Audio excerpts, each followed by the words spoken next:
The emergency session of the Galactic Council had been called with unprecedented haste. Representatives from 47 species crowded the crystalline chamber, their varied forms casting strange shadows under the artificial suns that lit the station. At the center of it all stood two humans, and the council members couldn't help but notice how the pair seemed utterly unconcerned by the chaos around them. Kirsten leaned against the podium, her arms crossed, dark hair pulled back in a practical ponytail. Beside her, Alexander stood with his hands in his pockets, a slight smirk playing at the corner of his mouth. Both wore the simple gray uniforms of Earth's diplomatic corps, but there was nothing diplomatic about the fear their presence inspired. The Zarkonian Empire has issued an ultimatum, High Counselor Vexthor announced, his 6 eyes blinking in distress. The insectoid leader's mandibles clicked nervously. They demand we surrender the Outer Rim colonies within 30 cycles, or they will consider it an act of war. And you called us here because? Kirsten asked, her tone casual. Because, Counselor Miradhen of the Pleiadian Consortium interjected, her crystalline form shimmering with anxiety. Earth is technically part of the Defensive Alliance. The treaty you signed 3 years ago obligates you to respond to such threats. Alexander exchanged a glance with Kirsten. She shrugged. We're aware of our obligations, Alexander said slowly. What's the problem? The chamber erupted. Dozens of translators struggled to keep up as species after species voiced their concerns in a cacophony of clicks, whistles, and synthetic speech. Silence. Vexthor's voice boomed through the chamber. The chaos subsided. Honored human representatives, we did not call you here to invoke the treaty. We called you here to beg you to stay out of this conflict. Kirsten straightened, her eyebrows rising. Excuse me. You heard correctly, said Ambassador Krell, a dignified reptilian who had served on the council for 2 centuries. His scaled hands trembled as he consulted his datapad. 3 years ago, humanity joined our alliance. Since then, we have had access to your military records. What we have learned has disturbed us greatly. We've reviewed the data, Mira then added, her voice barely above a whisper. The conflicts you call the world wars. The weapon you deployed at Hiroshima and Nagasaki. Your Cold War doctrine of mutually assured destruction. And that was with primitive fission technology. You wage war, Vexthor continued, like no species we have ever encountered. Not with honor, not with restraint. You wage war with a terrible efficiency that speaks to something fundamental in your nature. Alexander's smirk faded. We defend ourselves and our allies. That's precisely what terrifies us, Krell said. The Zarkonians are aggressive, yes. They are expansionist, but they follow the codes of conflict. They take prisoners. They negotiate. They have limits. You don't. Mira then said flatly. Kirsten's eyes narrowed. What exactly are you accusing us of? Nothing. Vexthor said quickly. We accuse you of nothing. We have run simulations. If Earth enters this war, our models predict the conflict will not end with negotiated terms or territorial concessions. It will end with the complete destruction of the Zarkonian military infrastructure and the forced dissolution of their empire. And that's bad because, Kirsten asked, because the Zarkonians have 60 billion citizens across 200 worlds.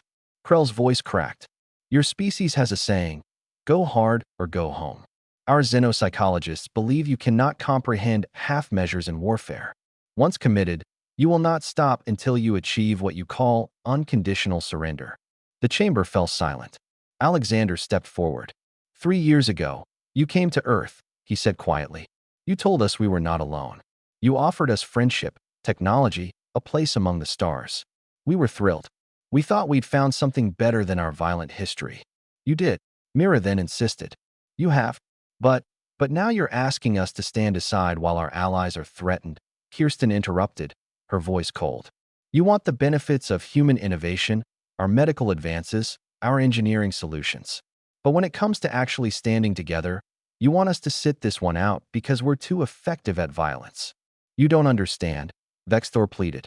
The Zarkonians are not the real threat. If you engage them, if you demonstrate to the galaxy what humans are capable of in warfare, you will change everything. Every species will see you differently. They will fear you. They will form coalitions against you. The peace we have built over millennia will shatter. Alexander looked at Kirsten. She nodded slightly. We'll need to consult with Earth, Alexander said. But I can tell you what the answer will be. We honor our commitments. If the treaty requires our participation, we'll participate, even if we release you from the obligation. Krell asked desperately. Especially then, Kirsten said, because that would mean you're willing to abandon your principles when it's convenient. And if you'll do it to us, you'll do it to someone else. There's one alternative, Alexander added. Tell the Zarkonians that Earth has been consulted. Tell them that humanity is reviewing the situation with great interest. Don't tell them you try to keep us out. Let them imagine what might happen if they push forward. Vexthor's eyes widened. You want us to use your reputation as a deterrent? Better than the alternative, Kirsten said. Because if we actually get involved, your simulations are probably right. We don't do half measures. We don't do honor duels or limited engagements. We learned a long time ago that the fastest way to end a war is to make it so terrible that no one wants to fight it in the first place. Monsters, whispered someone in the back of the chamber. No, Alexander corrected, his voice hard. Survivors.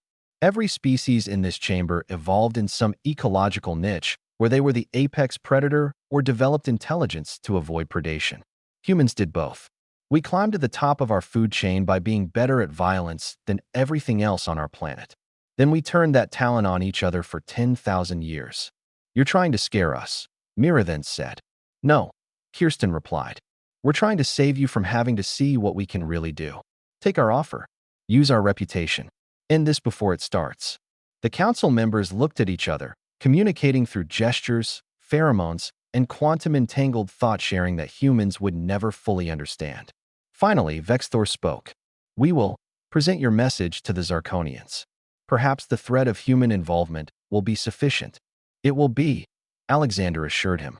Because somewhere in the Zarkonian Empire, there's an analyst who's studied Earth's history. And right now, that analyst is explaining to their leaders exactly what humanity is capable of. As Kirsten and Alexander left the chamber, the council sat in stunned silence. The galaxy had welcomed humanity with open arms, never imagining that the real danger wouldn't be that humans couldn't keep up with advanced civilizations, but that they might surpass them in the one area everyone had hoped was becoming obsolete.